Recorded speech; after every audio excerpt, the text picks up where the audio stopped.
దుఃఖములో నుండి నన్ను రక్షించి నాకు ఉత్తరమిచ్చి ఉన్నావు. నీ నామమును నా సహోదరులకు ప్రచురపరచెదను. సమాజ మధ్యమున నిన్ను స్తుతించెదను.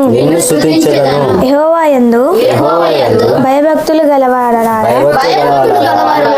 ఆయనను స్తుతించుడి. యాకోబు వంశస్థులారా మీరందరూ ఆయనను గణపరచుడి. ఇశ్రాయేలు వంశస్థులారా మీరందరూ ఆయనకు భయపడుడి. ఆయన బాధపడువాని బాధను తృణీకరింపలేదు. దాని చూచి ఆయన అసహ్యపడలేదు. అతనికి తన ముఖమును దాచలేదు. వాడాయనకు మొరపెట్టగా ఆయన ఆలకించెను.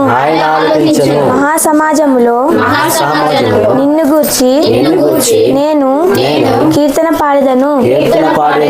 ఆయన యందు భయభక్తులు గలవారి ఎదుట నా మొక్కుబడులు చెల్లించెదను. దీనులు భోజనము చేసి తృప్తి పొందెదరు. యెహోవాను వెదకువారు ఆయనను స్తుతించెదరు. మీ హృదయములు తెప్పరిల్లి నిత్యము బ్రతుకును. బూదిగంతముల నివాసులందరూ జ్ఞాపకము చేసుకొని యెహోవా తట్టు తిరిగెదరు.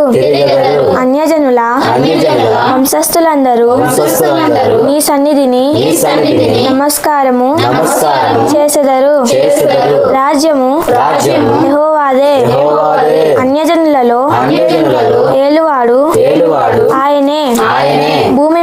భూమి మీద వర్ధిల్లుచున్న వారందరూ అన్నపానములు పుచ్చుకొనుచు నమస్కారము చేసెదరు.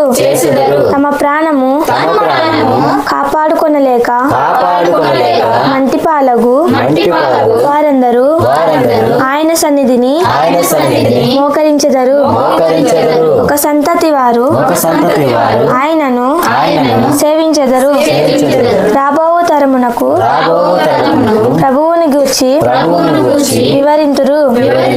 వారు వచ్చి ఆయన దీని చేసనని పుట్టబోవు ప్రజలకు తెలియజేతురు.